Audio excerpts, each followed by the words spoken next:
kind of have your grand finale story. See if we have any. So speaking of adrenaline.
So one night, so there's this thing.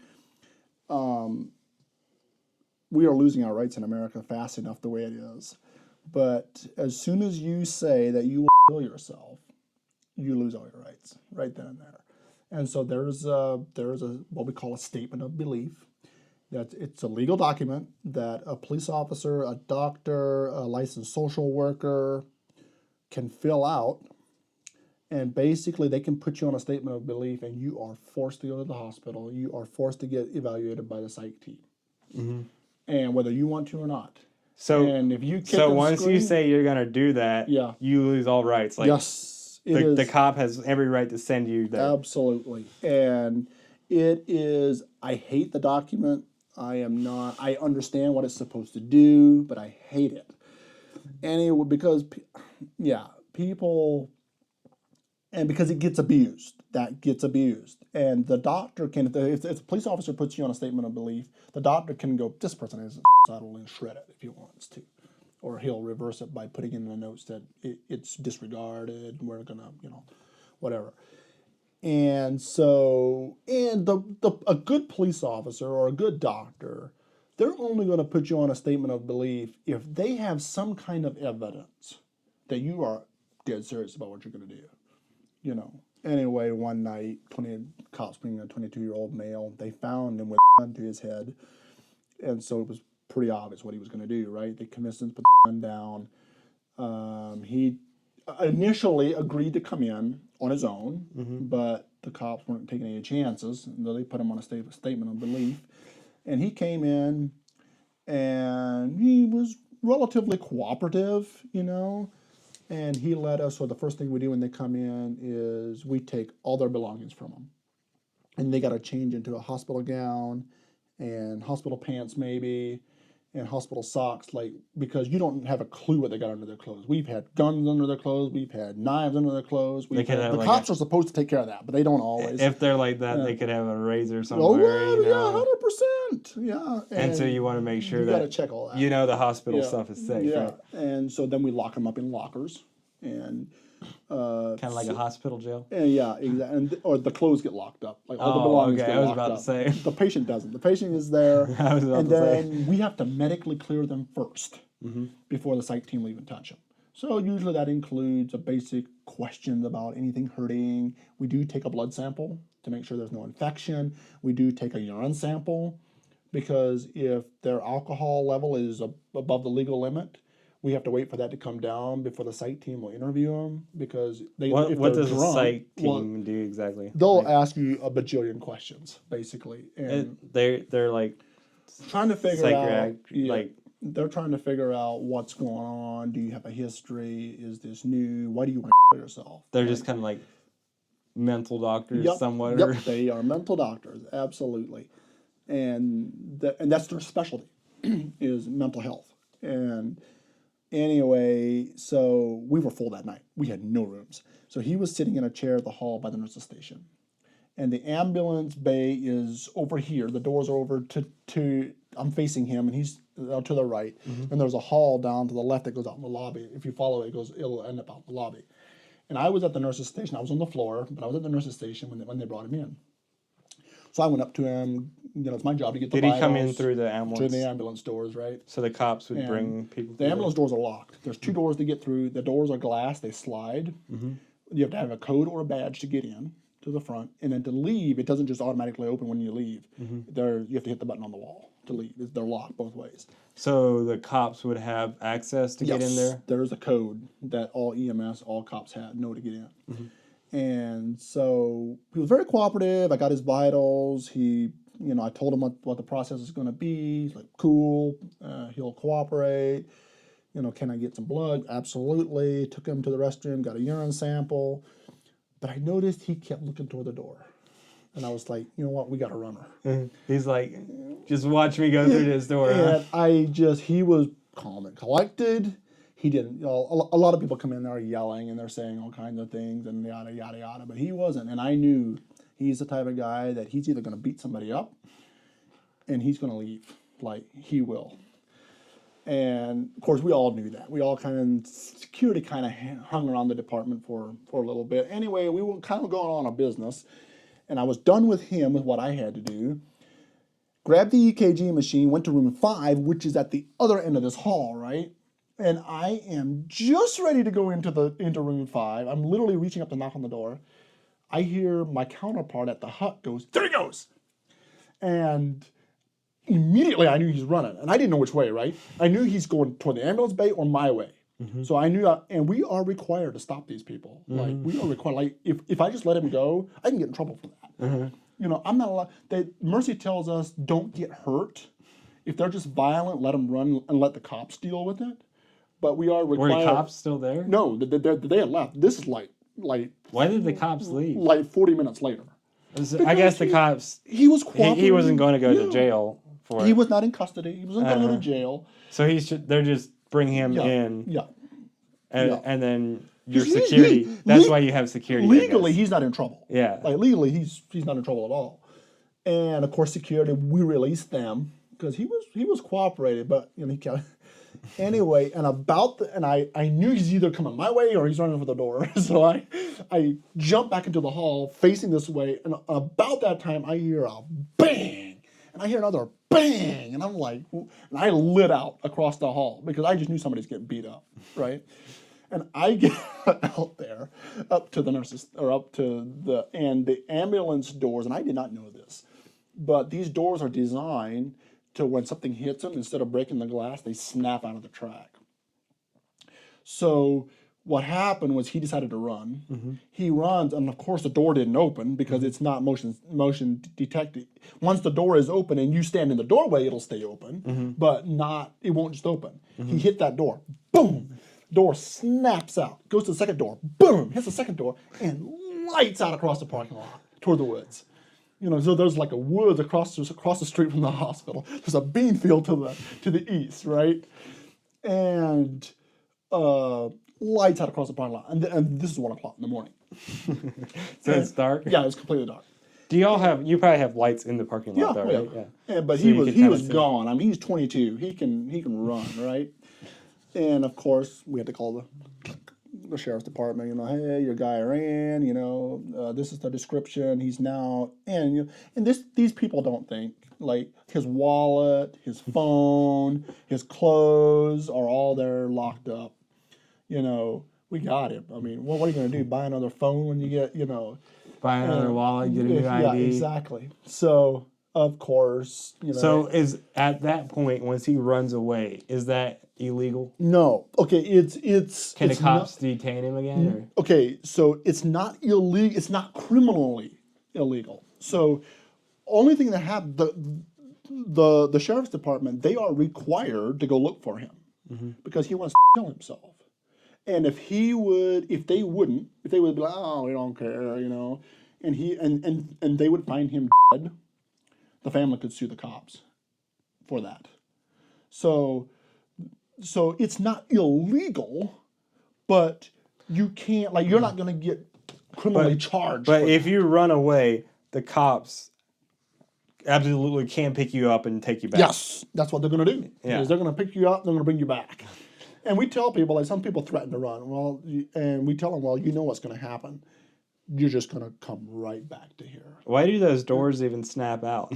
Well, and it's because it would have broken. Then we would have had an injury on our hands, right? I guess, yeah. And so, boom, he lights out. And this was back before we had our new cameras, and it was just a blur on the camera.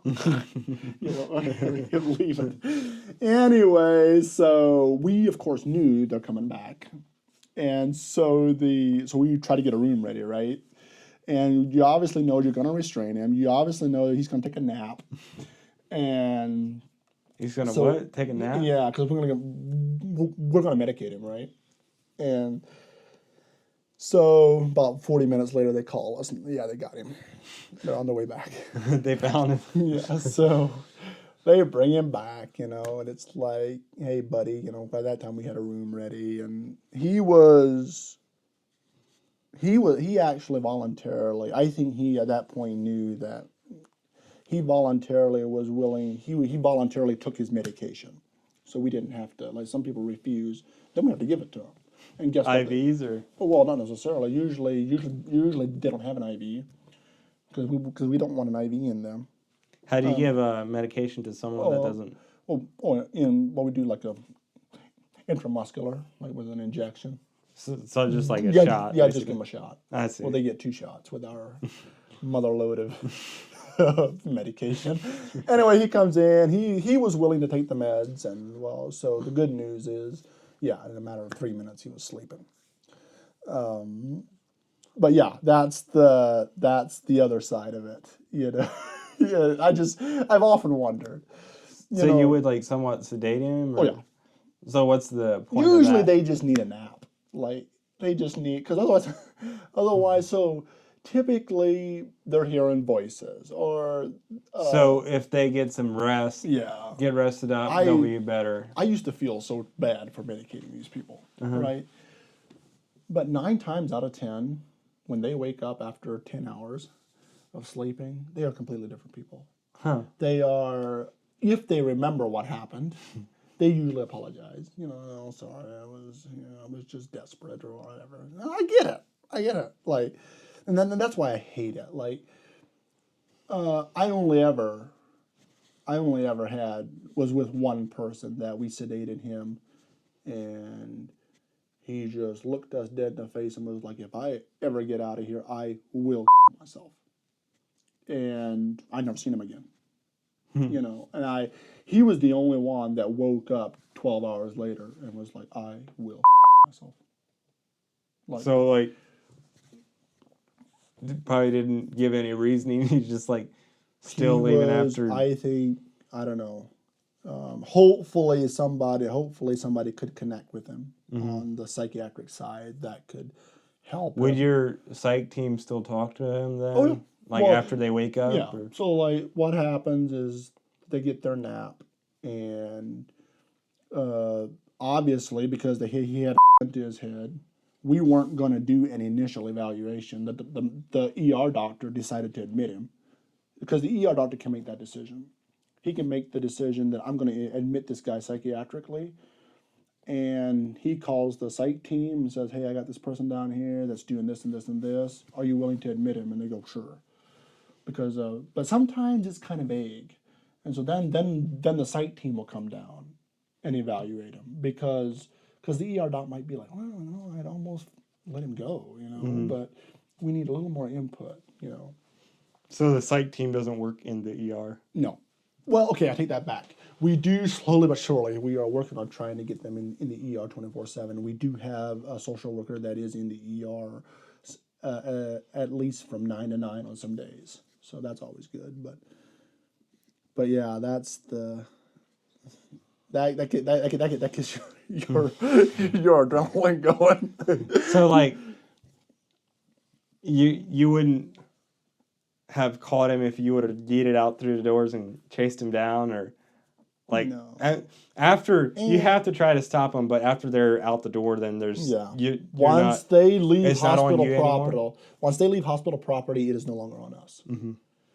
And then, okay, let's imagine that he would have came my way, and I would have been like, "Whoa, buddy, where are you going?" And he would say, "I'm leaving." I would say, "No, you can't leave." And let's say he would beat me up. Mm-hmm. then we could criminally charge him, right? For assault. Yeah, for assault. But, yeah, it is not. Is that why they teach you like slight self-defense in case that dude runs at you and beats you up? In case, So and it's not just psych people. There are. But the good thing is, right? If you're you're already in the ER, so you should have help pretty soon, right? But it is not fun. Like it is. I have. Yeah, jokes aside, that would not be a good idea. It is. It doesn't get very funny, and once you watch somebody get kicked, and you watch, one was day shift, I think, one of our security guards just got hammered one, and he was in ICU for 2 days. And it was, that's not fun. Like it is, he is a great security guard. He is one of the, and that's another thing that makes it a little hard. He's one of the guys that's the least, like some security guards are very quick to just engage and tackle somebody. Kind of aggressive. Yeah. He was not, if anybody could talk anybody down, he could. He was not afraid. Which is maybe why he got into that bad situation to begin with. But he was just, when I found out that. Did multiple people gang up on him or just one dude? It was one dude. He was, I forget the situation. It happened upstairs, and he went by the patient's door or something. The patient was yapping, and making all kinds of threats. And he was trying to talk to him, And I don't know.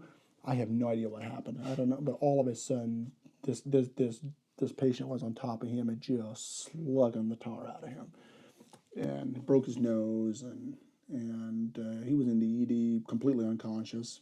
But he made a recovery, and he's still there. He's still working there. Yep, he's still working there. I'm glad. He's a good one. He is. So you have a few security guards just for that, the dudes that go wild so that they don't go wild on the nurses. Yeah. And sometimes, and I know sooner or later it'll be my turn. It is. What authorization would the security have as far as detaining or whatever? Do they carry tasers or? No, we don't. We're not like Fairfield. I think Fairfield has guns even. We don't. So there are hospitals that would have. Oh yeah, children. When I was doing my clinicals at Children's, they carry guns. I could see Children's would be more high. You don't want some of them carry tasers. Ours don't. We don't. They don't even carry pepper spray. I don't think. And it doesn't happen. So how are they supposed? On my shifts, the majority of the actual physical wrestling stuff happen with jail clearance, and then you have the deputies there already, and they engage, right? Mm-hmm. I mean, I've watched people get pepper balled or pepper sprayed, not balled, but pepper sprayed in our department already. You probably don't like that either. No, there's you can't pepper breathe. spray all up in your. You can't breathe, but that only ever happened one time. It was the guy was in custody and thought it would be a great idea to tackle a cop while there's 3 other cops standing there. Dude. The logic of some criminals is kind of crazy, You have no chance. Because alcohol was over 200, so that didn't help. Oh, so that'll do that to you, huh? Yeah, they made some bad decisions. But he had been threatening that he told us right out of the gate when he got in there. I forget what happened. He ran from the cops. Well, they tackled him outside, and when they tackled him, they were pretty sure he hit his head, and they were kind of worried about that. And he did have a pretty good bump here, so they wanted him to go through the scanner and everything to make sure that everything was okay. And he was telling us right out of the gate that he's not going to jail. And of course, we don't argue with that, because we're nurses, right? Or we're healthcare. We're just okay, well, let's take care of your head You'll have first. to talk to them guys about that, Yeah. We're just here to make sure you're okay. Right. And so when he got discharged is when he decided that it would be a good idea to He's like, I'm medically cleared now, so Yeah, exactly. the only other clearance I need is the cops to just tackle him and get out of here. Exactly. But yeah, that was like, I would think, I guess, like, what do the security guards do if someone goes wild? Like, because I've already seen, like, body cam videos of, like, cops, and, like, some of those dudes, if they're hyped up on drugs or something, they're, like, one of them, it takes, like, multiple people to take them down. And, like, 100%. And something like that, a taser is really useful. And then sometimes, depending on what they took, the taser doesn't even do anything. Yeah. Like, which is kind of crazy. I don't know. Sometimes, usually it's just a matter of, usually by the time they get to us, usually all of that happens before they get to us. Usually by the time they get to us, they pretty much realize that they're done. Like, they're done. Yeah. Like, they're not.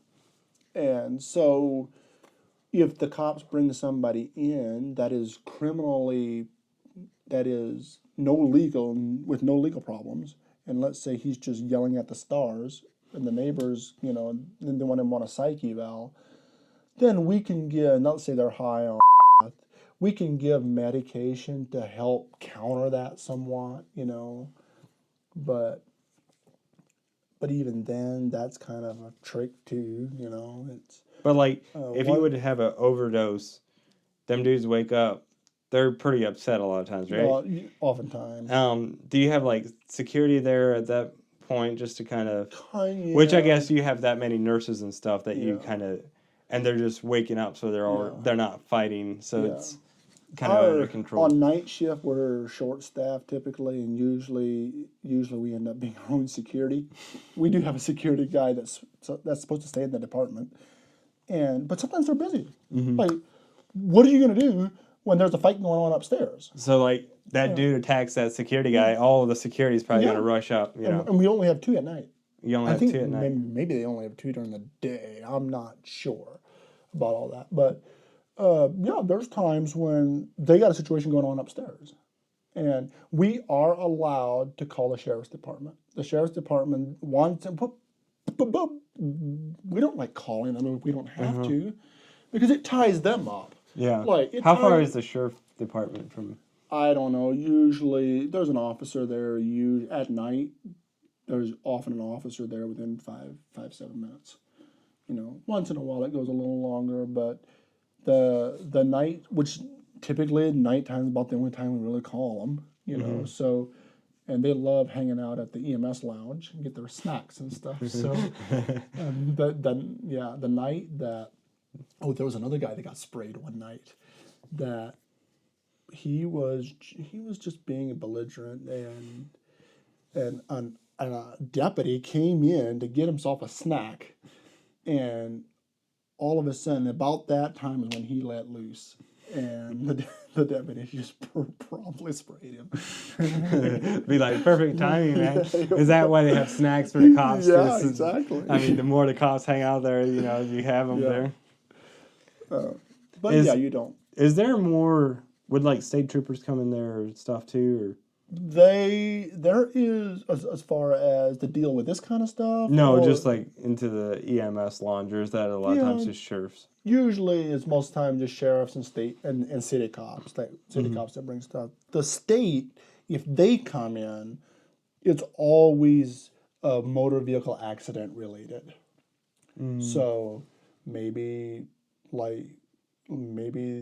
a person crashed their car and they're drunk and they're maybe stupid drunk, and they're going to get arrested. They're going to get arrested. I see. So the state would come in for medical clearance. Yeah, because it is their custody, right?